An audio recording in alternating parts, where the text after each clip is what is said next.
By the way, this isn't all of the stuff. I'm just hitting the highlights.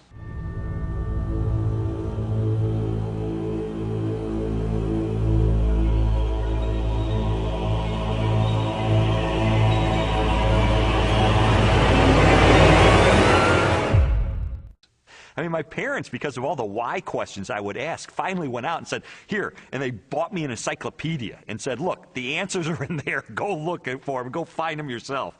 I mean, that's just the way I was. And so I guess it's natural that I would become a journalist, because journalists are looking for facts, they're looking for evidence, they're looking for data, they're looking for something that they can publish in the paper and have confidence it is true. Lee Strobel earned a Master of Studies in Law degree from Yale Law School and is the former legal editor of the Chicago Tribune. He is the best-selling author of several books that explore the evidence for the Christian faith. And so I decided to use my legal training and journalism training, my scientific curiosity, to systematically investigate, is there any credibility to the Christian faith? Two-time Nobel Prize winner Linus Pauling once said that science should be the search for truth. And that's what I wanted to do. I didn't know where the evidence was ultimately going to take me, but I really did want to know the truth about God. And what I found shocked me, and it stunned me. Premise one is that whatever begins to exist has a cause. Something cannot come into being uncaused out of absolutely nothing. Premise two is that the universe began to exist. And the remarkable development that has occurred is that for the first time, we now have solid scientific evidence for the truth of that second premise, that the universe began to exist. And from those two premises, it follows logically, therefore, the universe has a cause of its existence. Whatever begins to exist has a cause. The universe began to exist, therefore the universe has a cause of its existence. And that points to a reality beyond the universe, a transcendent reality beyond space and time, and therefore non-physical and immaterial, which created the universe out of nothing and brought it into being. Since the beginning of time, all the matter in the universe has been governed by precisely balanced laws and constants. During an interview with Robin Collins, a philosopher with degrees in mathematics and physics, Strobel learned how these laws offer compelling evidence for a creator and conspire to make the universe habitable for life. The laws of physics are balanced on a razor's edge for life to occur. For example, if you didn't have something like gravity that pulled matter together, you would never get planets, you wouldn't get stars, you wouldn't get any complex organisms. If you didn't have the strong nuclear force, there would be nothing to hold protons and neutrons together in the nucleus. And so you wouldn't have any atoms, so no chemistry. If you didn't have the electromagnetic force, you would have no bonding between chemicals. You would have no light, and the list goes on. So you need all these sorts of fundamental principles have to be in place in order for life to occur. Wipe out one of those principles, wipe out one of those laws, no life. Strobel learned that life also hinges on the precise strengths and relative values of many different physical constants. One example of this fine-tuning is the force of gravity. Imagine a ruler divided up into 1-inch increments and then stretched across the entire universe, a distance of some 14 billion light years. For the purposes of illustration, the ruler represents the possible range for gravity. In other words, the setting for the strength of gravity could have been anywhere along the ruler, but it just happens to be situated in exactly the right place so that life is possible. Now, if you were to change the force of gravity by moving the setting just 1 inch compared to the entire width of the universe, the effect on life would be catastrophic. No large-scale life forms could exist. Anything that was more than the size of a pea would be completely crushed. So you might be able to get life of a very, very primitive sort, such as bacteria, but you could never get conscious observers. The strength of gravity is just one of at least 30 separate parameters that must be finely tuned to produce a life-sustaining universe. Another example is the cosmological constant. The cosmological constant describes the expansion speed of space in the universe. If space expands too quickly, then the universe will spread out so quickly that material objects can't form. So you can't get stars and galaxies and planets and the types of things that we, of course, take for granted in our universe. Physicists have determined that the cosmological constant is fine-tuned to 1 part in 100 million billion billion billion billion billion. Such precision has been compared to traveling hundreds of miles into space, then throwing a dart at the Earth and hitting a bullseye measuring 1/trillionth of an inch in diameter, an area less than the width of a single atom. Just consider those two parameters, gravity and the cosmological constant. Their level of fine-tuning is to a precision of 1 part in 100 million trillion trillion trillion trillion trillion trillion. I mean, that's like 1 atom in the entire known universe. This fine-tuning is also evident at the atomic level. The strong nuclear force binds atoms together. If the strength of this force were to decrease by 1 part in 10,000 billion billion billion billion, the only element left in the universe would be hydrogen. Again, chemical life would not be possible. The fine-tuning of the laws and forces of physics is so precise that few theorists are comfortable invoking mere chance as an explanation, unless our universe is not the only roll of the dice. If the universe looks like it's fine-tuned for complex life, maybe there's a fine-tuner. Maybe it was fine-tuned for life. And this has certain unsavory theological implications. And so it's not surprising that those committed to a fundamentally materialistic view of reality would try to find an escape hatch. And the most popular escape hatch for this theological implication of fine-tuning is this idea of multiple universes. As its name suggests, the theory of multiple universes proposes that our universe is not alone. Instead, it is part of a vast ensemble of universes, each with a different set of laws and constants. If there's only one universe, then the conclusion that the universe looks fine-tuned because it is fine-tuned is inescapable. But if our universe is just one of a vast set, then you seem to have more resources to play with. Chance gets a new lease on life. I sometimes try to imagine what physicists have in mind that postulate this idea of multiple universes. I mean, what would the generator look like that creates them? Maybe it's like a giant monolith that has dozens of different dials, each of which has to be set to the right physical constant. If we think of these parameters as dials, each of the dials is different. So if you produce enough universes with enough different dial settings, eventually, just by chance, you get one just right. So you might have to produce a trillion universes. But eventually, if you have a generator that's just spitting out just an enormous number of them, then it gets the right dial setting. And then, by just chance, you get conditions right for life. So it's a huge cosmic lottery. That's the idea. It's an interesting idea. I mean, there's really only one problem with it. There's no independent evidence that it's true. Besides, it really just pushes the question back a step, because we could still ask, who built the generator? The suggestion of multiple universes strikes me as a desperate attempt to explain away the obvious, which is that the universe is finely tuned by an intelligence to sustain complex life. An intelligence that must be beyond the constraints of time and space.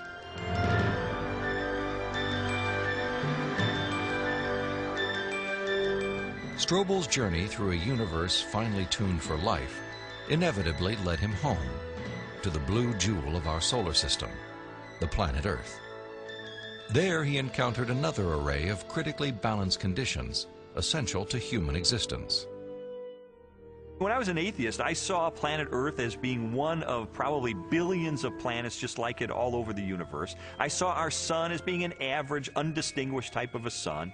I figured as I looked up at the stars at night that there must be millions and millions of advanced civilizations out there. I just thought there was an ordinariness to our situation. This line of reasoning was totally consistent with my atheistic worldview. But what I learned later is that it's not consistent with what science is revealing about the earth. Strobel's investigation caused him to consider the many conditions necessary for a life-sustaining planet. In the process, he was introduced to the science of astrobiology and astronomer Guillermo Gonzalez. I'm an astrobiologist, and what motivates me is just to examine the conditions necessary for life and look elsewhere in the universe and see if those conditions are met anywhere else. And the answer could be yes, and the answer could be no, and either answer is interesting. For more than a decade, Guillermo Gonzalez has researched the characteristics of a planet required to support complex life. Estimates vary, but a current list of these factors would number at least 20 and include an oxygen-rich atmosphere, liquid water and large continental landmasses, a home star of the right temperature and mass, an orbital path that is neither too far nor too close to the home star, a moon large enough to stabilize the tilt of the planet's axis and the movement of its tides, a magnetic field strong enough to deflect the sun's radiation, and a position in the relatively narrow habitable region of a spiral galaxy. All these factors have to be met at one place and time in the galaxy if you're going to have a planet as habitable as the Earth, which you need for complex and even technological life. Theorists have attempted to calculate the odds of all the necessary factors for life appearing at the same time on the same planet.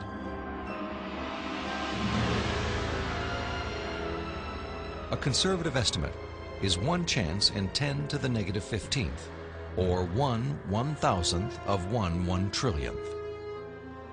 On those terms, even when compared to the billions of suns and possible planets in our Milky Way galaxy, the probability of even a single habitable world appears unlikely. There are many probabilistic resources in the galaxy, but on the other side of the coin are all these factors that you need. You have to get just right in order to have just one habitable planet like the Earth. And that leads me to conclude that yes, we're rare in the galaxy. There are many examples of this correlation, including our planet's oxygen-rich atmosphere, both a critical requirement for our survival and a transparent window that allows us to explore the distant universe.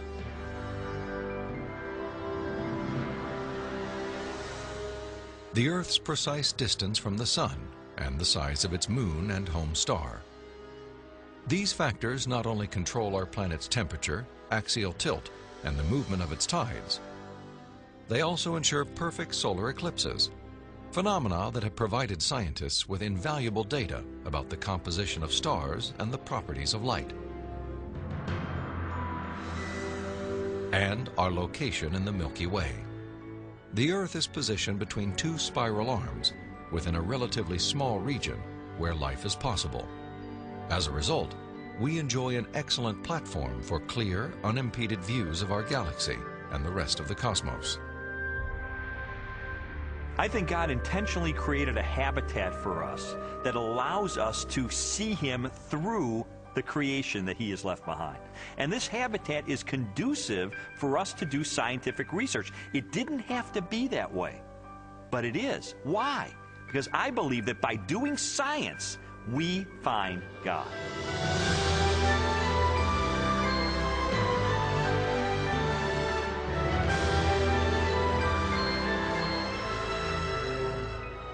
The final leg of Strobel's investigation transported him from the deepest reaches of the cosmos to the microscopic universe of the living cell and the science of biochemistry.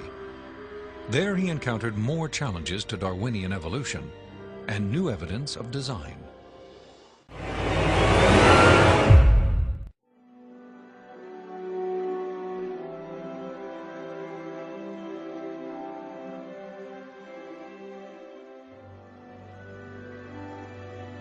If simple water molecules that form ice crystals exhibit magnificent structure, consider the design ingenuity behind large, complex molecules, such as DNA.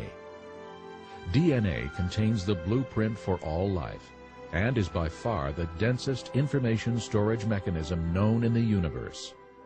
For example, the amount of information contained in a pinhead volume of DNA would fill a stack of books 500 times higher than from here to the moon. The program code and design of such an incredible system indicates a supremely intelligent designer. The evidence to me that just cries out that there's a God is the study of DNA.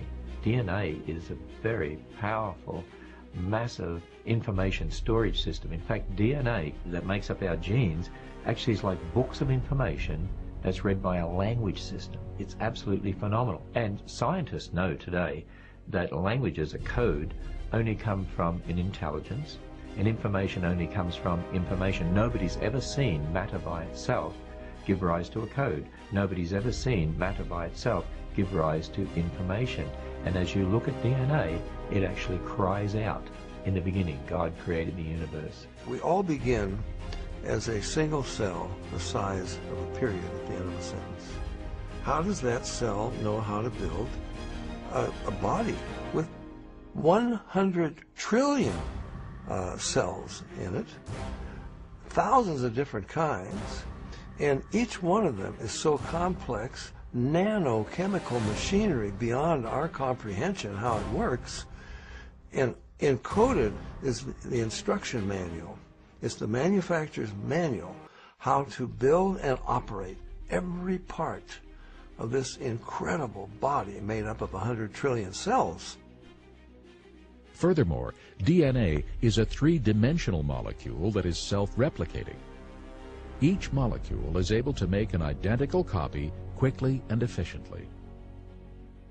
The Lord has even programmed DNA to detect and correct replication errors. These sophisticated capabilities far exceed man's means. God has created the DNA molecule in such a way that it is self-correcting. There are special proteins called enzymes that go up and down the DNA molecule looking for and making repairs on a minute-by-minute, second-by-second basis. God created us with a DNA code that actually has what we call editase or editorial type enzymes. Just as an editor reads a newspaper or a book looking for mistakes, so God has created special enzymes that go up and down our DNA molecule, repairing the mistakes in ways that are unbelievably complex. There are many examples in creation of things that demonstrate the biblical God. One would be in our very DNA. Our DNA has information in it. And there is a whole field of scientific study called information science, which studies how information originates, how it's transmitted, and so on. And one of the laws of information science says that information never originates by itself in matter, never spontaneously comes about. Anytime we trace the copying of information back to its source, it always comes back to a mind. And since we have creative information in DNA, that tells me that DNA comes from intelligence. It's not something that could possibly come about through millions of years of mutations and natural selection. That just won't work. Yet even the DNA molecule is simple compared to cells. All life consists of cells, and each cell functions as a miniature city. When we consider that a human body consists of trillions of cells working together as one unit, we should be in humble awe of our Creator's intimate care and perfect wisdom.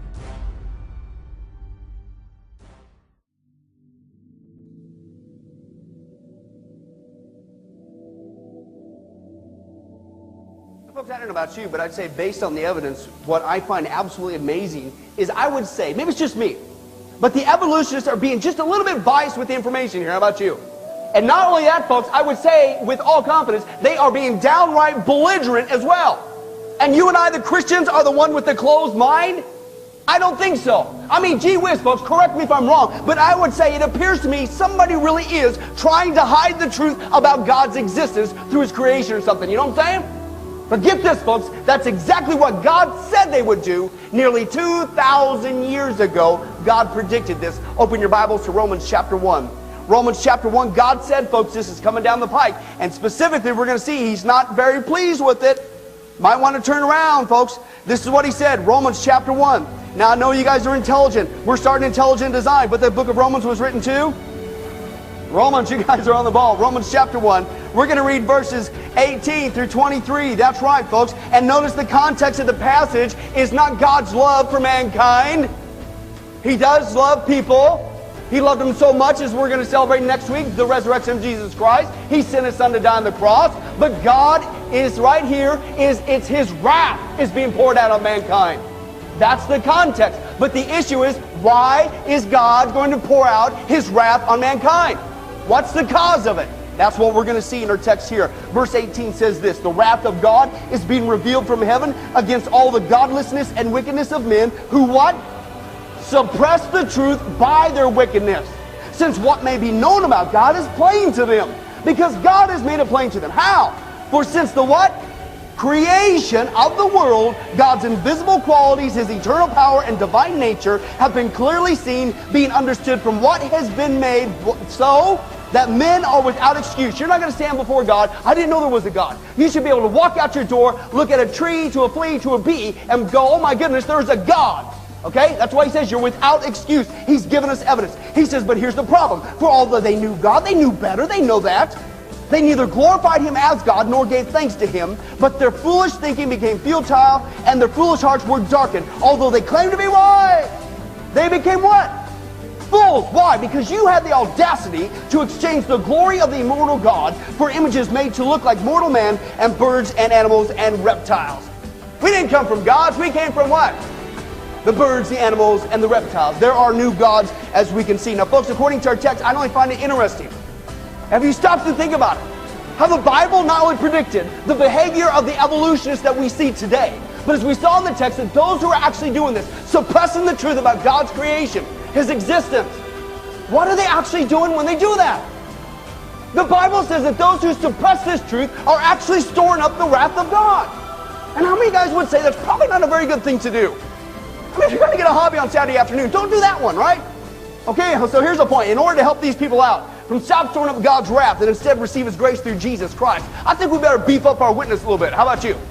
In fact, let's say that. Say beef up your witness.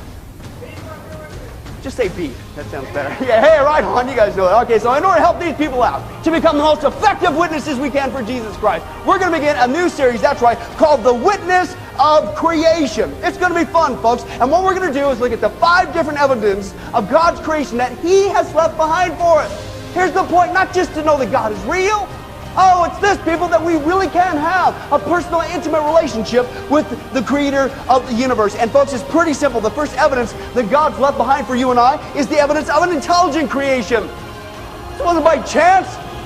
Are you kidding? God is the one who ordered this whole thing into existence. And what we're going to do, folks, is we're not just going to take a look at the scriptural evidence. I mean, that should be good enough. But we're going to take a look at the scientific evidence showing us that, folks, we not only were, but we had to be. Use your own brain. We had to be intelligently designed by an intelligent creator. Praise God for an intelligent purpose. Isn't that a great message? I mean, think about the alternative. You are nothing. You came from nothing. When you die, you have no future. You're going back to be worm bait. If you teach kids they come from animals, why are we shocked when they act like them? If society believes there is no God, why are we shocked when they act godless? It's what you believe determines how you behave. And if you don't believe there's a God, you're going to act like it.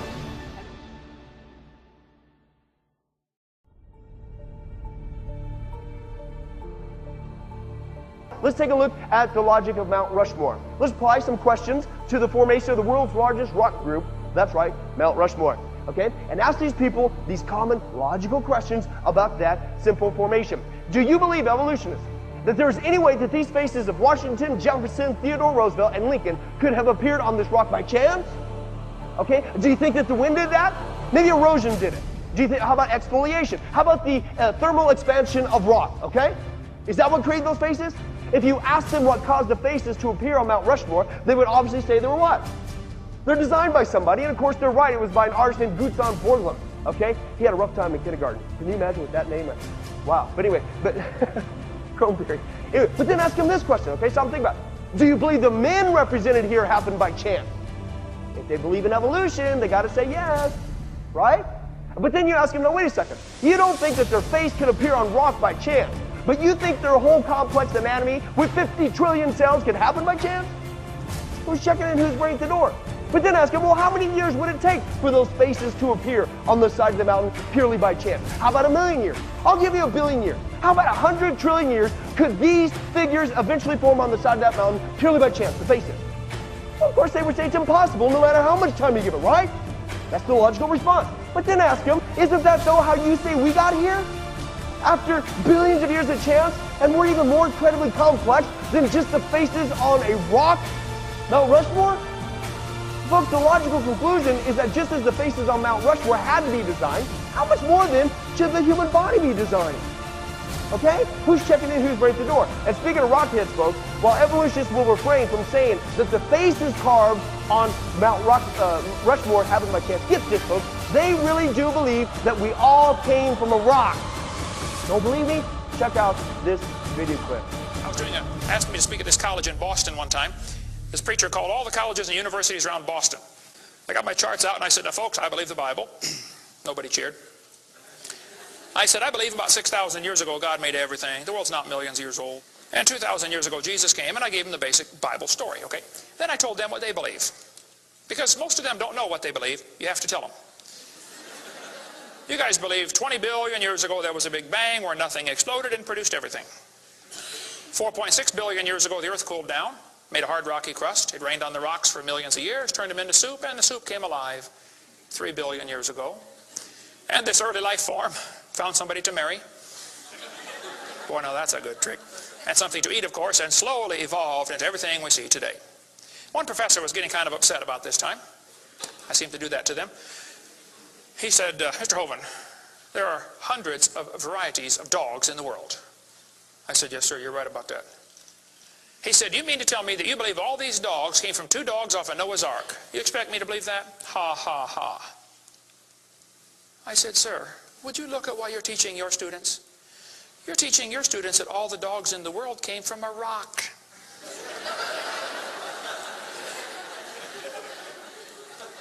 I had one woman come to me after a debate one time. She was steaming down the aisle, boy, she was mad. Oh, I could tell I'm in trouble now. I stood there quivering in my boots, you know. She walked up and she said, tonight you said we believe we come from a rock. We do not believe that. I said, well, ma'am, calm down just for a minute. I said, do you believe in evolution? She said, yes, I do. I'm a professor here at the university. I said, well, would you please tell me then where we came from? She said, we came from a macromolecule. I said, where did that come from? She said, from the oceans, from the prebiotic soup. I said, where did that come from? She said, well, it rained on the rocks for millions of years. And you could see it was slowly dawning on her. I do believe I come from a rock, don't I? Yes, ma'am, you do. You ought to be proud of it. Hey, don't step on Grandpa, whatever you do.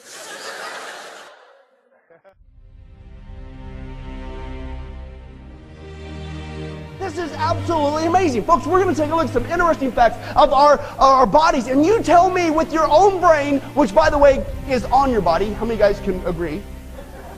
Those of you who didn't raise your hands, we'll pray for you. That's right. Oh, yes, it is on your body. Okay, use your own brains. As we take a look at the scientific facts, just a few pieces of our body, and you tell me, folks, if we came from an accidental blob or the handiwork of God. Let's start with some of our internal organs. Check this out. This is absolutely amazing. Did you know our kidneys contain approximately 280 miles of tubes, and they filter 185 quarts of water a day from our blood?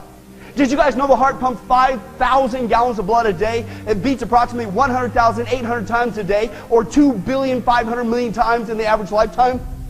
Men out there, Neil, you like cars. How would you guys like to have an engine that ran that efficient?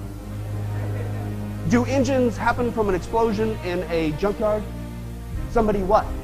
Designs them is the logical conclusion. Did you guys know our bodies replace over 1 trillion cells a day, and the lining of our digestive tract turns over about every 2 days? Faster if you eat spicy Mexican food. Rich, you guys came back from Texas, right? You know what I'm talking about, buddy. That's right. Hey, did you guys know our bodies make about, listen to this, 2 to 10 million blood cells every second? And if you lined up the red blood cells in one person's body, they would go around the equator 4 times?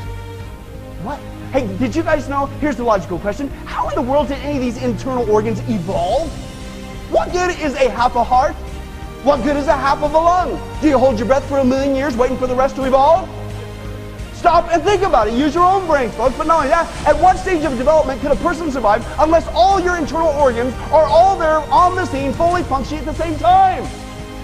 You can't exist if you haven't evolved a heart yet. You can't exist if you haven't evolved lungs yet. They've all got to be there, fully functioning at the same time. But that's not all. Scientists still don't understand how the eyeball fully works. The human eye completes 100,000 separate functions in a single day. It even conducts its own maintenance work while we sleep, but that's not all. The eye also has automatic aim, focus, and aperture adjustment. It even provides color in 3D images. It can automatically function from darkness to bright light instantly. Question, how did that evolve? That camera we're shooting this sermon with right now, folks, is extremely less complex than your eyeball. And are we going to say that Kyle got that because a Radio Shack blew up and he found it in the midst of the ashes? Okay, but you're going to say that the eyeball that's incredibly more complex did? And again, just like the ears, we've got two of them? I don't think so, folks. Let's continue on. How about our brains? Did you know the brain is the most complex mechanism in all of the world? It just so happens to be the most influential organ of our bodies that enables us to think, remember, feel, reason, imagine, and analyze. It controls hearing, sight, smell, speech, eating, resting, learning, and everything else that makes us behave the way that we do. The average brain weighs about 3 pounds, yet it contains 12 billion cells, each of those cells connected to 10,000 other brain cells, making 120 trillion connections. One guy says the connections in just one human brain is more than all the connections in all the appliances in the United States. How many guys got your appliance from an explosion? How many ever had them explode on you? Okay. Hello. That's our brain, but that's still not all. Get this. In fact, the brain stores so much memory data that by the age of 40, folks, it would take the Empire State Building full of computers just to store the same amount of information. Yes, you can read. Yes, some of us less than others. But we're not going to go there because that could cause a church split. But anyway, that's right. How about our DNA, folks? Get this. We're almost done. Did you know the DNA molecule in our bodies is the most complex molecule in all of the universe? Its code is so unbelievably complex that if you typed it all out, it would create enough books to fill the Grand Canyon 40 times. Ken, Janet, are you here? I'm here somewhere. Okay, yeah, I saw you back there. You guys went to the Grand Canyon. That's a big hole, right? Can you imagine Ken having to shovel that thing full of books 40 times? He'd still be there, wouldn't he? Hello? Folks, that's just from the DNA code. Give me a break. In fact, folks, the average person in this room has 50 trillion cells in your body, each of those cells having 46 chromosomes. Times those two together, that's a massive amount of chromosomes, right? Get this, folks, that's nothing. When you take all the chromosomes, if you could, out of your body, they would only fill up 2 tablespoons. But that's still not the half of it, folks. That's not only highly complex, but what's even more amazing is if you could get your chromosomes out of your body, stretch them all out, and tie them all together. It must be a government job or something, you know, you get to do that kind of stuff, okay? But if you get all your chromosomes, get them out of your body, somehow tie them all together, get this, one person's chromosomes would reach from the Earth and to the Moon and back 5 million times. Not 5 times, not 5,000 times, 5 million times.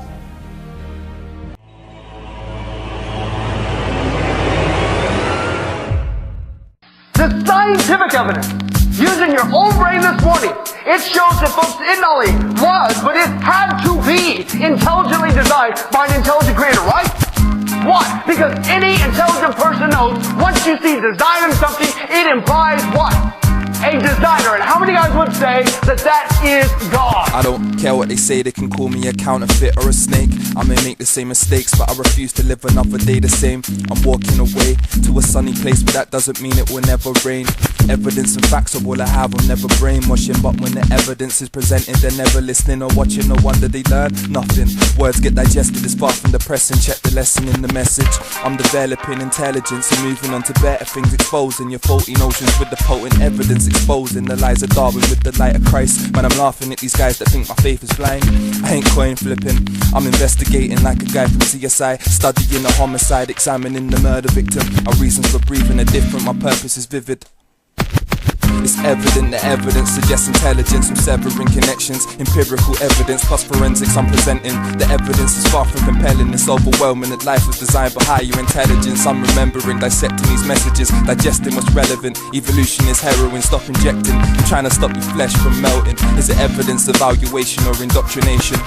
Contemplate my information as I make these statements. Intelligent design testifies to creation. Indoctrination or evidence evaluation. There's no escaping that DNA was created. The human brain's amazing. Far from an accident, the evidence is lacking, Charles.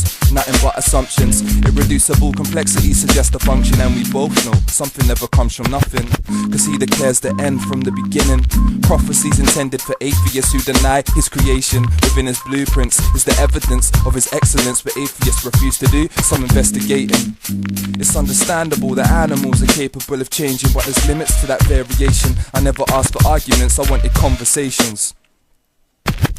It's evident that evidence suggests intelligence. I'm severing connections. Empirical evidence plus forensics I'm presenting. The evidence is far from compelling. It's overwhelming that life is designed by higher intelligence. I'm remembering, dissecting these messages, ingesting what's relevant. Evolution is heroin, stop injecting. I'm trying to stop your flesh from melting. Is it evidence, evaluation or indoctrination? Fact is a theory that has no evidence. Atheists deny intelligent design and wonder why they live their lives on YouTube. Say the Bible's nothing but lies. I'm surprised a person's pride can be so high. Try show them evidence and they just close their eyes, ignore the signs and continue to run from God who gave them life. You say I'm crazy because I don't believe in evolution. Claim monkeys evolved into humans, but it ain't been proven. The Big Bang didn't happen, that's another lie. The missing link is still missing, you will never find an animal in transition switching to another kind. Christians been convinced by evidence. You've been brainwashed by the lies. They thought there's no purpose to life, but their heart bears witness to creation and their conscience tells them wrong from right. You're running out of times to give your life to Christ. It's evident that evidence suggests intelligence. I'm severing connections. Empirical evidence plus forensics I'm presenting. The evidence is far from compelling. It's overwhelming that life is designed by higher intelligence. I'm remembering, dissecting these messages, ingesting what's relevant. Evolution is heroin, stop injecting. I'm trying to stop your flesh from melting. Is it evidence, evaluation or indoctrination? It's evident that evidence suggests intelligence. I'm severing connections. Empirical evidence plus forensics I'm presenting. The evidence is far from the present. It's overwhelming that life is designed by higher intelligence. I'm remembering, dissecting these messages, ingesting what's relevant. Evolution is heroin, stop injecting. I'm trying to stop your flesh from melting. Is it evidence, evaluation or indoctrination? The wrath of God is revealed from heaven against all ungodliness and unrighteousness of men, who hold the truth in unrighteousness, because that which may be known of God is manifest in them, for God hath shewed it unto them. For the invisible things of him from the creation of the world are clearly seen, being understood by the things that are made, even his eternal power and Godhead, so that they are without excuse, because that when they knew God, they glorified him not as God, neither were thankful, but became vain in their imaginations, and their foolish heart was darkened. Professing themselves to be wise, they became fools, and changed the glory of the uncorruptible God into an image made like to corruptible man, and to birds, and four-footed beasts, and creeping things. Wherefore God also gave them up to uncleanness through the lusts of their own hearts, to dishonour their own bodies between themselves, who changed the truth of God into a lie, and worshipped and served the creature more than the Creator, who is blessed forever.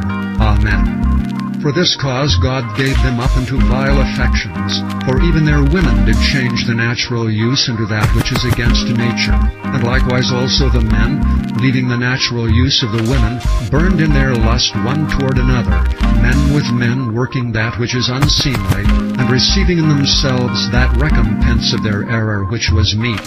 And even as they did not like to retain God in their knowledge, God gave them over to a reprobate mind, to do those things which are not convenient, being filled with all unrighteousness, fornication, wickedness, covetousness, maliciousness, full of envy, murder, debate, deceit, malignity, whisperers, backbiters, haters of God, despiteful, proud, boasters, inventors of evil things, disobedient to parents, without understanding, covenant breakers, without natural affection, implacable, unmerciful, who knowing the judgment of God, that they which commit such things are worthy of death, not only do the same, but have pleasure in them that do them.